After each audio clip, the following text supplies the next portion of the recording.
You're the Candace Owens of ESPN, is what.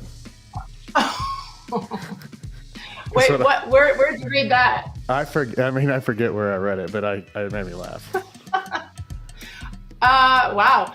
I respect the hell out of Candace Owens. Let's remember Sage Steele's comments. What happens when you fill out your census? I'm like, well, I don't know when the last time I filled out my census was, but if they make you choose a race, she's like, what are you going to put? I go, well, both. She's like, well, you can't. She goes, well, what if Barack Obama chose black and he's biracial? I'm like, well, congratulations to the president. That's his thing. I go, I think that's fascinating considering his black dad was nowhere to be found, but his white mom and grandma raised him. But hey, you do you. And how those comments affected a lot of people. I wonder what you felt when you heard Sage Steele saying that. A lot of people, myself included, before I even started working at ESPN, Sage was considered a role model in a lot of ways for a lot of young brown girls. My reaction was simply disappointed because, first of all, it implied so many things that were hurtful, and it also shows that there was just a lack of unawareness on her part. From former co-worker Carrie Champion. All of her comments that she had made thus far, because it was quite the week, because actually it started with her comparing the children that had been the children that were either infected by coronavirus or had been killed by the virus to the children in Chicago. Because, that's the thing to do. What about Chicago? To another in Jameel Hill. I do think as women, we need to be responsible as well. It isn't just on players and athletes and coaches to act a certain way. I mean, I've had talks with young women who would come in and they'd intern with me, with our channel, or just other women who reach out to me now. And I've said to a couple of them, they're like, well, would you look at my tape? Would you do this? And I've said, listen, I would love to, but the way that you present yourself, it's not something I want to be associated with. Yeah. So when you dress like that, I'm not saying you deserve the gross comments, but you know what you're doing when you're putting that outfit on too. Yeah. The list of off-putting remarks she has made is quite long. Hey guys, quick break in the action. I have a new show coming out called The Rick Strom Show. It is going to be awesome. I'm interviewing musicians, athletes, producers, writers, journalists, authors, sports doctors. Go check it out at youtube.com/@TheRickStromShow. Also be sure to throw me a follow on Instagram, Threads, Blue Sky. It can all be found in the description box below. Thank you. Well, that's dumb. I don't have any other eloquent way to say that. Here is the thing. She clearly has an issue with women, but I'll say this, and it may be controversial. Her statements, while being anti-Black or making it seem as if she doesn't want to be associated with Black people because they've been mean to her or whatever she has said in the past, probably would not have been a big issue, but now she's anti-woman, and that's just a no-no. How do you tell a young girl you don't like the way she's dressed, so I don't want to mentor you or look at your tape? That's the absolute opposite of what anyone wants to hear.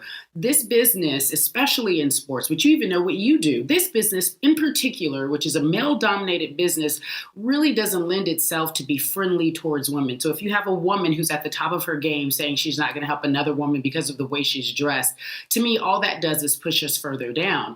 And it's very cultural. There is this mentality that there can only be one. And she upholds that in so many ways. And here's the thing, though. I find myself in between this role of should I be compassionate towards her or should I just let her have it? Because clearly something's not right here. And I've struggled with both because I know her. I've worked with her. These comments aren't shocking to me. They're shocking to people. And now all of a sudden, she wants to talk about it in a way in which she thinks that she has taken the moral high ground. And quite frankly, all she's done is separated herself and put a division between women in a business that already put the division between us. It makes it hard for us to get along because we feel as if we have to compete. And she's so anti everything that we stand for if we want to try to make it in this business. Thus, Champion did not hold back. Keep in mind this, okay? There was a report back in December of 2020 that Elle Duncan was going to be replacing Sage Steele. But I will always go back to why did people turn us on when Dan Patrick and Keith Olbermann were hosting? And why are they turning us on now? And in my opinion, it is not to hear about Charlottesville. Remember that Elle Duncan news I gave you a moment ago? Well, in July of that same year, there were reports out that Steele was peeved Duncan and Michael Eaves both anchors for SportsCenter and ESPN, would be hosting a special that was titled The Undefeated Presents Time for Change, We Won't Be Defeated. It was put together as a reflection on race and sports in a post-George Floyd world. That's via the Wall Street Journal. Steele would claim to the outlet, Wall Street Journal, that Eves and Duncan asked higher-ups at ESPN to have her off of the special. Keep that in mind. It takes us to Ryan Clark. In an interview with Michele Tafoya, he is asked about a claim in Steele's suit with ESPN that is now done if he would not work with Steele after that Cutler appearance on his podcast. No, so that part of her lawsuit wasn't false. Now, in truth, I have worked, or I did work with Sage after that. So that is false in the sense that we never worked together after her Jay Cutler appearance. But what did happen was I had no issue with Sage Steele being a conservative. I had no issue with Sage Steele's vaccination stance. I think you and I both know, Michelle, that Sage Steele being a conservative was like the worst kept secret at ESPN, right? I think it was 2017 in the Super Bowl in Houston. We were working together, and around that time, there were some things that people found insensitive about the way she addressed the travel ban protest. Let's pause here. If unfamiliar, Sage Steele is a humongous member of MAGA and a big-time Trump supporter. Thank you very much. Thank you. Let's have a little fun, Paige, okay? Regardless, that even when he sits down with her, he doesn't know her name. Alas, when the Muslim ban was announced, Steele took to Instagram and railed against the protest. Clark would go on to say they spoke from time to time, right, on the issues they discussed on other shows, yada, yada, and he was there for her. He showed he cared, however. And the only thing I took offense to in her Jay Cutler interview was her saying that with President Obama's father not being a part of his life, why would he want to consider himself black? As a black man who understands that no matter what President Obama decides to check off as his race, he's going to be seen by an entire country as a black man.